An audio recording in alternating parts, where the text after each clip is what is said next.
December 7th, 1941. 7:55 a.m. Pearl Harbor, Hawaii. The sun is barely above the horizon when the engines arrive. A low distant hum grows rapidly louder, rolling across the harbor like approaching thunder. Sailors look up just in time to see aircraft breaking through the clouds, sunlight flashing off wings painted white and red. Japanese pilots push their throttles forward. They are calm, focused, confident. Most of them have trained for years for this moment.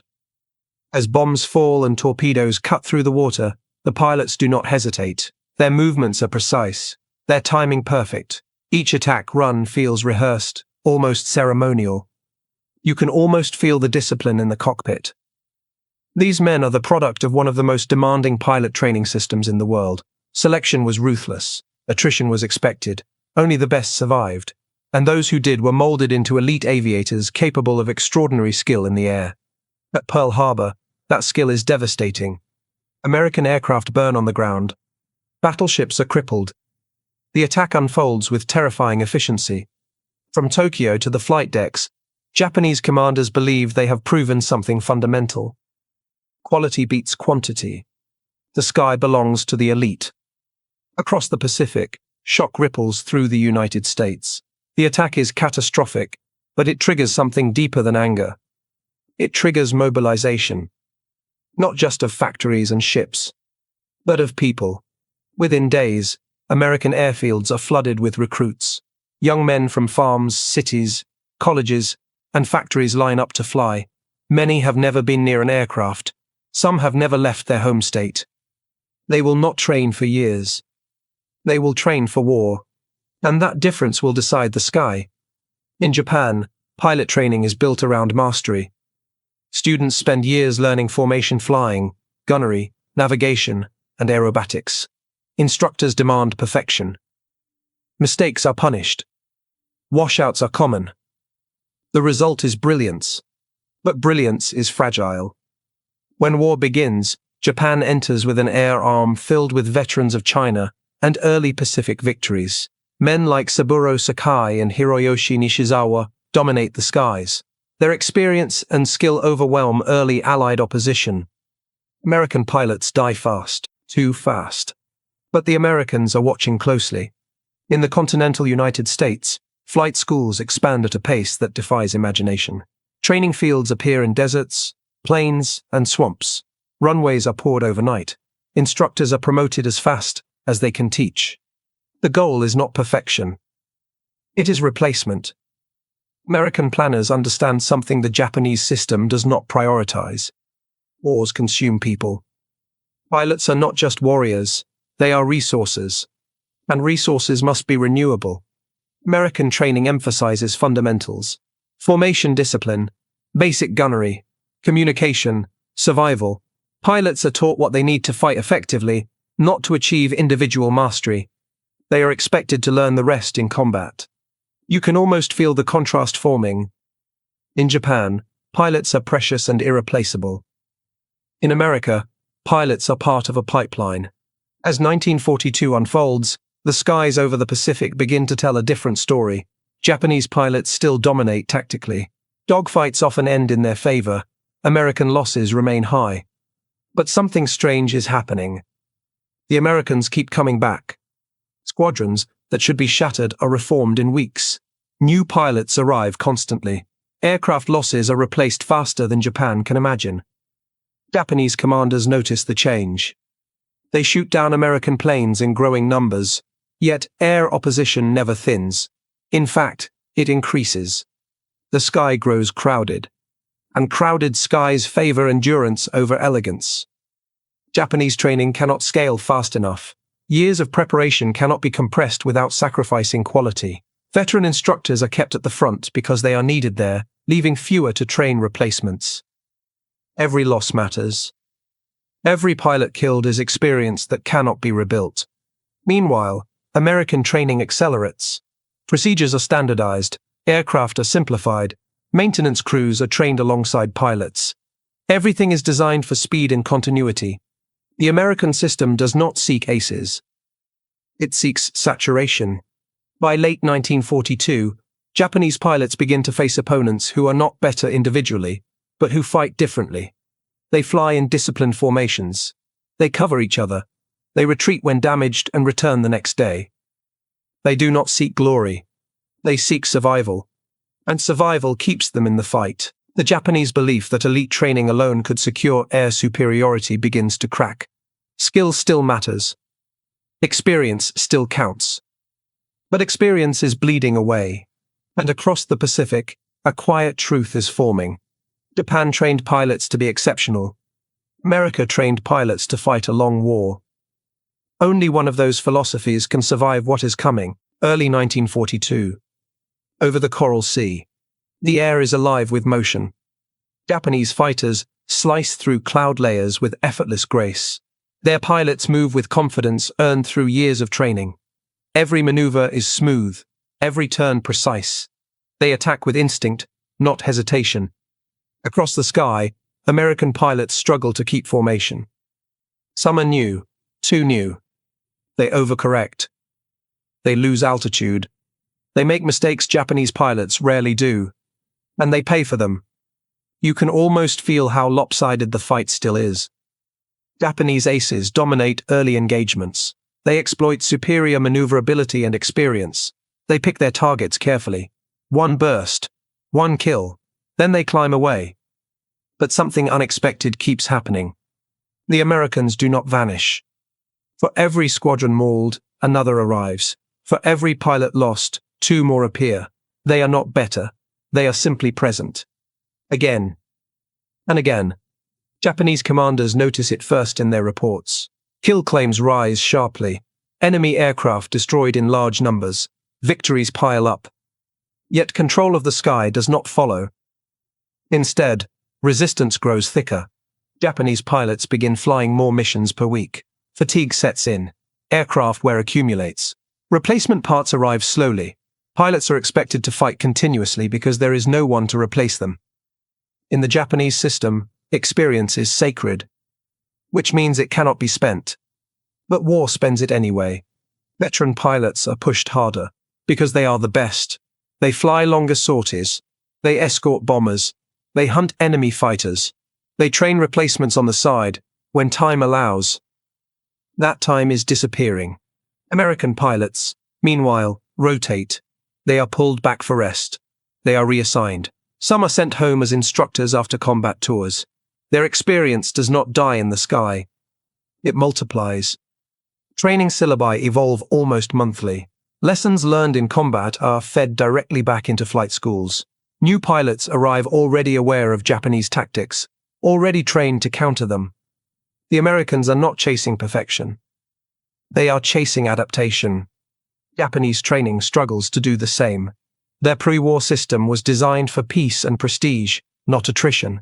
It assumed pilots would be rare, elite, and carefully preserved. Now those pilots are dying, and the replacements cannot match them. You can almost feel the shift inside Japanese cockpits. Pilots begin to notice wingmen who struggle to hold formation. Gunnery accuracy slips. Communication breaks down. Not because the new pilots are bad, because they were rushed into a system never meant to rush. Years of training are compressed into months. Standards are lowered reluctantly. Instructors argue. Commanders compromise. Excellence gives way to necessity. The result is neither. Meanwhile, American pilots improve rapidly. Survival itself becomes a teacher. They learn to rely on teamwork instead of individual maneuvering. They learn when to disengage. They learn that living to fly tomorrow matters more than winning today. This philosophy spreads. By mid-1942, Japanese pilots are still winning many dogfights. But they are losing something more important: momentum. The skies are no longer thin. They are crowded. Engagements are constant. There is no time to recover the old way. Every mission risks losing irreplaceable men. And slowly, almost imperceptibly, the balance begins to tilt. Not because Japan forgot how to train pilots, but because its system was never built to replace them. While America floods the sky with competence, Japan bleeds experience. And experience, once gone, does not come back. The first cracks are forming. They will widen soon. And when they do, no amount of elite training will be enough to seal them. Late 1942. Over the Solomon Islands. The airspace feels crowded now. American aircraft arrive in waves, not as lone hunters but as coordinated groups. Fighters climb together. Bombers fly with escorts that refuse to break formation. Radios crackle constantly, short calls passed with growing confidence. You can almost sense the difference from months earlier. These pilots are not elegant. They are not aces. They are effective. Japanese pilots still outfly many of them in one-on-one combat. In tight turns and vertical maneuvers, experience still shows. But the fights are no longer one-on-one. They are many-on-many. And that changes everything. American squadrons rotate continuously. When losses mount, replacements arrive within days. Aircraft are repaired quickly or replaced entirely. Pilots who survive a tour are often pulled back to teach. Their combat lessons passed directly into training programs across the United States. The system feeds itself. Every mistake becomes instruction. Every loss becomes data. Every survival becomes doctrine. In Japan, the opposite is happening. Veteran pilots are flying themselves into exhaustion. There is no depth behind them, no wide bench of trained replacements. The men who know how to fight must keep fighting, because no one else can do it as well. You can almost feel the strain building. Japanese pilots begin flying multiple sorties a day. Sleep shortens. Maintenance corners are cut. Aircraft that once received meticulous care now fly with minor issues that would have grounded them before the war. The sky does not forgive fatigue. American pilots, by contrast, are trained with one expectation above all others. They will not be perfect. They will be replaceable. This is not an insult. It is a strategy. Training emphasizes formation discipline, mutual support, and clear communication.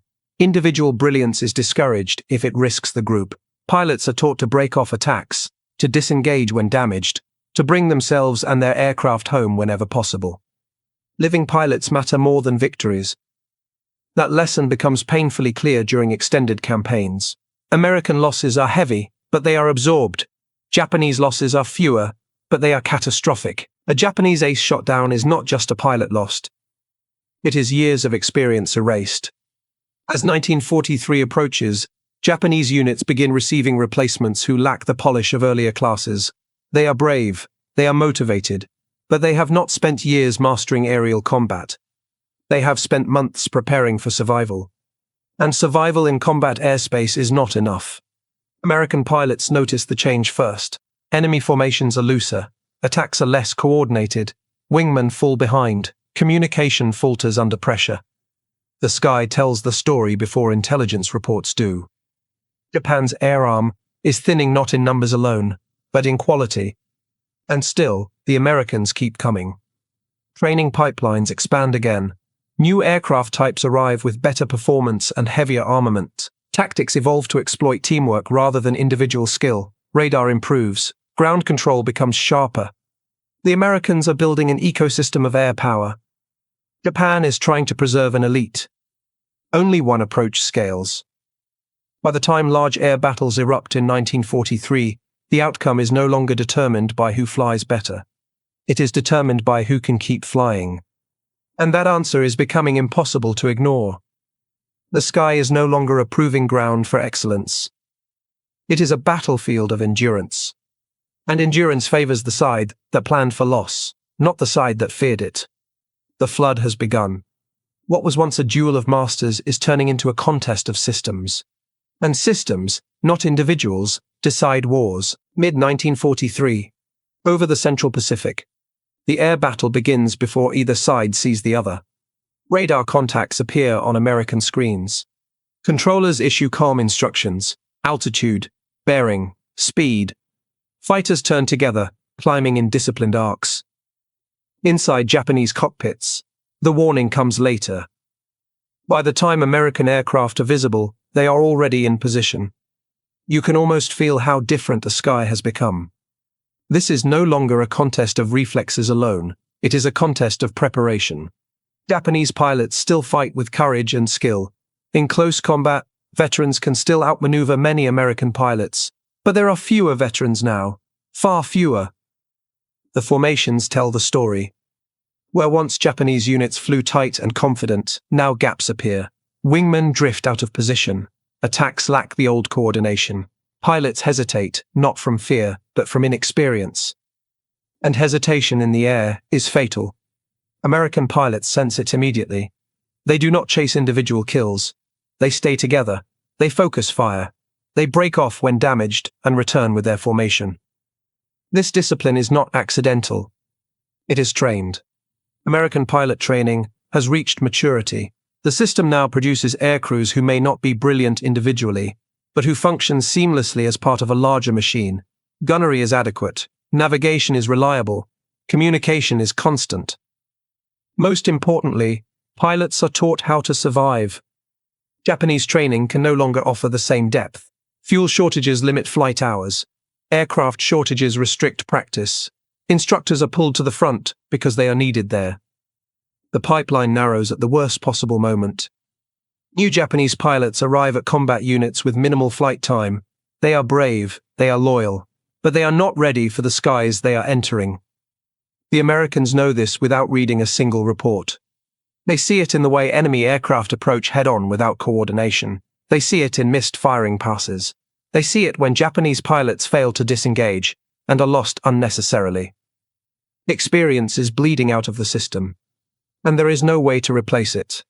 American squadrons, by contrast, now operate on rotation.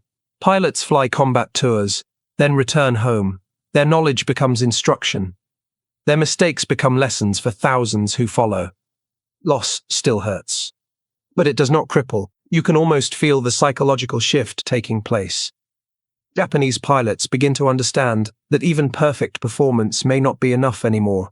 They can shoot down enemy aircraft and still lose control of the sky the next day, because the enemy returns in greater numbers. Again and again. By late 1943, Japanese commanders face an impossible choice: preserve remaining experienced pilots by limiting operations, or commit them fully and risk losing them forever. Either option leads to defeat. If they hold back, the Americans gain uncontested air superiority. If they press forward, they lose the last of their veterans. The training system that once produced legends has reached its limit. It was built to create masters, not to sustain war. Meanwhile, American production accelerates. New pilots arrive faster than units can absorb them. New aircraft roll off assembly lines. Maintenance crews keep pace. Fuel flows freely. The American air arm is no longer reacting. It is overwhelming. The breaking point comes quietly. There is no single battle that announces it. No dramatic collapse. There is simply a day when Japanese pilots look up and realize the sky is full of enemy aircraft. And it will be full tomorrow. And the day after that. From this point forward, Japanese air power fights defensively. Missions are riskier, losses heavier, recovery slower. The initiative is gone. And once the initiative leaves the sky, it never truly comes back. What began as a war of elite pilots has become something else entirely, a war of systems. And Japan is running out of one thing it cannot manufacture fast enough: time. Late 1944 into 1945. Across the Pacific, the sky no longer feels contested. American aircraft dominate daylight. They patrol freely. They escort bombers deep into enemy territory. They return damaged planes to base and send them back up again within days, sometimes within hours. For Japanese pilots, the air has become hostile in a way it never was before. Not because American pilots are all aces, but because they are everywhere. You can almost feel the inevitability pressing down. Every sortie risks contact with superior numbers. Every engagement draws more enemies into the fight. There is no thinning of opposition, no relief. The Americans have achieved something unprecedented: air power that does not pause. Japanese commanders reflect bitterly on how this happened. Their early war pilots were among the best in the world, individually superior, brilliant in combat, feared by their enemies. But that brilliance came at a cost. It required years to produce, years that war did not allow. When those pilots were lost, There was no way to replace them at the same level. Training hours shrank, fuel ran short, aircraft were scarce. Instructors vanished into combat units and never returned. The system collapsed inward. America's system did the opposite. It expanded under pressure. Training programs grew larger, not smaller. Aircraft were simplified for reliability. Doctrine shifted constantly based on combat feedback. Pilots were rotated, rested, and reused as instructors. The result was not individual excellence. It was institutional strength. American pilots entering combat in 1944 were not elite in the Japanese sense, but they were competent, coordinated, and confident in their system. They trusted their wingmen. They trusted their radios. They trusted that if they survived today, the war machine would be there tomorrow. That trust matters. It changes how pilots fight. They disengage instead of pressing hopeless attacks. They protect bombers instead of chasing kills. They value survival because survival feeds the system. Japanese pilots, by contrast, increasingly fly knowing there will be no replacement if they fall. No rotation home, no relief. That knowledge weighs heavily. Some fight with extraordinary bravery. Others are pushed into desperate roles. The sky becomes less a battlefield and more a countdown. By the final year of the war, the outcome is no longer in doubt. American air power controls the tempo. It supports landings, isolates battlefields, and destroys infrastructure with near impunity. Japan's once elite air arm is exhausted. Not because its pilots lacked courage, but because its training philosophy could not survive a war of attrition. This is the central lesson of the air war. Elite training wins battles. Sustainable training wins wars. Japan built pilots as masterpieces. America built pilots as parts of a system. In a short war, the elite might have prevailed. In a long war, systems always win. When historians look back, they often focus on aircraft designs, tactics, and famous aces. But beneath all of it lies a quieter truth. The side that planned for loss endured. The side that feared loss could not. Japan trained pilots for years, expecting excellence to carry the day. America trained pilots for war, expecting casualties and preparing for them. Only one of those expectations matched reality. And when the skies filled with aircraft that could be replaced faster than they could be shot down, the outcome became unavoidable. Air superiority was no longer about who flew best. It was about who could keep flying. America could. Japan could not. That difference decided the sky.